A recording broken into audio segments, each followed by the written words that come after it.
88.8 Notícias.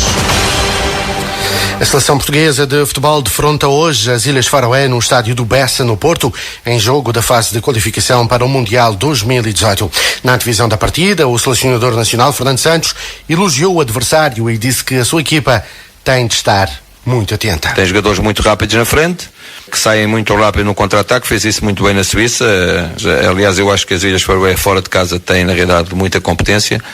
Fizeram muito bem no jogo da Suíça, podiam eventualmente até na fase final do jogo ter conseguido chegar ao empate, porque na realidade é uma equipa bem concebida, bem organizada, que põe tudo em campo, os jogadores dão tudo, põem tudo em campo, e que depois tem essa, na minha opinião, muito forte no espaço aéreo, e também em termos de situações de contra-ataque é uma equipa muito perigosa. Devemos estar muito atentos a esta equipa para não corrermos na realidade depois algum risco. O jogo Portugal-Ilhas Faroé realiza-se a partir das 19h45. A Secretaria Regional da Inclusão e dos Assuntos Sociais e Investimentos Habitacionais da Madeira procederam hoje à assinatura de novos contratos para a atribuição de apoios financeiros a mais de 10 famílias destinados a financiar a execução de obras nas suas próprias habitações. Desde o início do mandato que o Governo Regional já apoiou, ao abrigo do Programa de Recuperação de Imóveis Degradados, o PRID, 108 famílias na reconstrução, conservação, recuperação ou beneficiação das suas habitações num valor total de 900 mil euros. O Centro de Apoio à Deficiência Motora, em Santa Luzia, deverá entrar em funcionamento em outubro do próximo ano. O anúncio foi feito pelo Presidente do Governo, Miguel Albuquerque, ontem, durante uma visita às obras em curso. É um edifício moderno, com cerca de 9 mil metros quadrados, com todas as valências, internamento para 51 pessoas e com formação para 91 pessoas.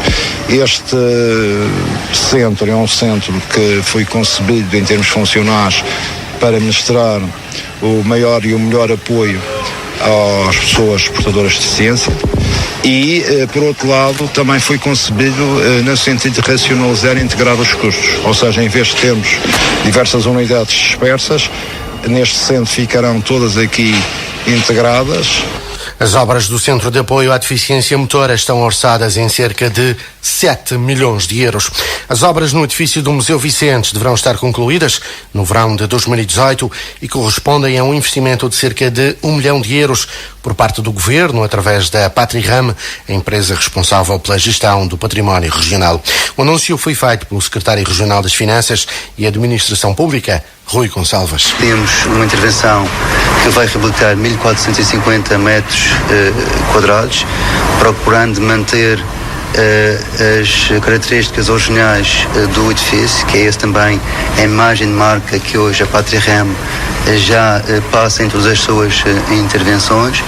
E também queria dizer que esta intervenção tem um custo de cerca de 1 milhão de euros e estará concluída no verão do próximo ano. O dinheiro que o Governo transfere para a Patri-Ram a título de pagamento de rendas é depois reutilizado para fazer intervenções noutros edifícios. E com este criamos aqui um fundo para a reabilitação do nosso património. Já o secretário regional da Economia, Turismo e Cultura, Eduardo Jesus, explicou que futuramente o museu vai disponibilizar o seu acervo através de meios digitais. Nós começamos por juntar todo o espólio do Museu Vicentes, do Arquivo e da Biblioteca da Madeira, onde temos equipas dedicadas todos os dias a trabalhar estes mesmos negativos, a prepará-los, a classificá-los, a catalogá-los e a guardá-los. E têm vindo a ser já disponibilizados, cerca de 3 mil dessas imagens já constam na plataforma, no Arquivo, que é a plataforma informática utilizada pelo Arquivo e a Biblioteca da Madeira, o que demonstra bem o trabalho que está a ser feito e que também é uma das áreas onde este museu terá uma presença bastante grande, que é, ao fim e ao cabo, disponibilizar a sua oferta através dos meios digitais. Eduardo Jesus acrescentou que a Secretaria vai recorrer a fundos europeus para apetrechar o museu. A AITRAM, a Associação de Industriais de Táxis, realizou ontem uma Assembleia Extraordinária de Sócios em São Martinho. José Berenguer, contestatário à atual direção, liderada por António Barreto, explicou que um dos objetivos desta reunião foi aprovar a criação de uma comissão de inquérito à atual gestão da direção de António Loreto. Esta Assembleia Geral Extraordinária foi requerida por um grupo de 26 sócios para averiguarmos, ser nomeada uma comissão de inquérito que vai averiguar a fundo todas as irregularidades, todas as atropelos, aliás, cometidos pelo senhor António Loreto. Na última Assembleia houve uma destituição do presidente António Loreto, mas devido a uma providência cautelar, o Tribunal entendeu que essa Assembleia não tinha a mesa totalmente constituída, composta, e do modo que a decisão do Tribunal foi o regresso do Sr. António Loreto à direção da AITRAM.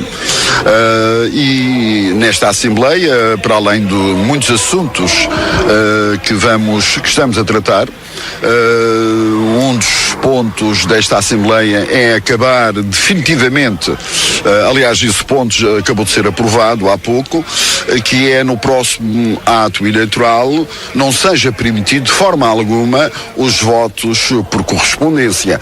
Mesmo até no Porto Santo será colocado em princípio uma urna para que os sócios do Porto Santo possam exercer o seu direito de votar, o seu direito cívico. E aqui na região não será permitido, e não faz sentido que se continue a votar por correspondência numa ilha tão pequena. Portanto, não é de forma alguma um ato eleitoral onde haja transparência. Há sempre a dúvida e há sempre aí que é feito, digamos, o voto por correspondência viciado. A Assembleia Geral Extraordinária realizada ontem não contou com a presença de António Loreto nem de nenhum elemento da atual direção. A candidata do PSD à Câmara do Funchal, Rubina Leal, acusa a empresa municipal Frente Mar Funchal de má gestão e falta de transparência. Neste caso, a empresa de Frente Mar também não se pauta pela questão da transparência.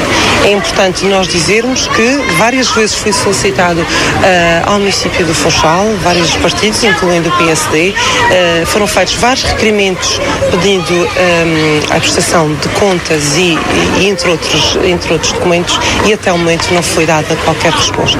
Isto significa que a transparência também nesta mesma empresa não existe. Não se percebe também como é que não foi possível dar resultados positivos. Aliás, teve prejuízos no valor de 312 mil euros, o que isto revela a má gestão desta mesma empresa. O candidato do PS à Câmara de São Vicente, Nuno Drummond, foi às grutas de São Vicente fazer algumas denúncias, a começar pela situação laboral dos profissionais que lá trabalham.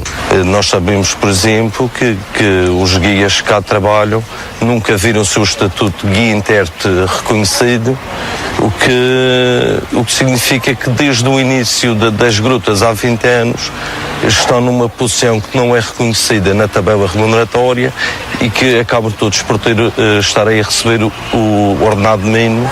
Nuno Drummond deixou também críticas à falta de infraestruturas de apoio aos visitantes. A ausência de WCs para pessoas com mobilidade reduzida, não existe um fraudário,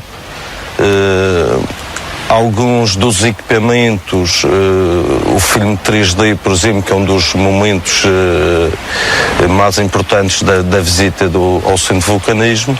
O candidato do CDS à Câmara de Santana e atual presidente, Teófilo Cunha, promete continuar a apoiar a aquisição de manuais escolares por parte dos alunos do concelho. Estamos a falar num investimento que ronda os cerca de 60 mil euros e abrange cerca de 400 alunos das nossas escolas.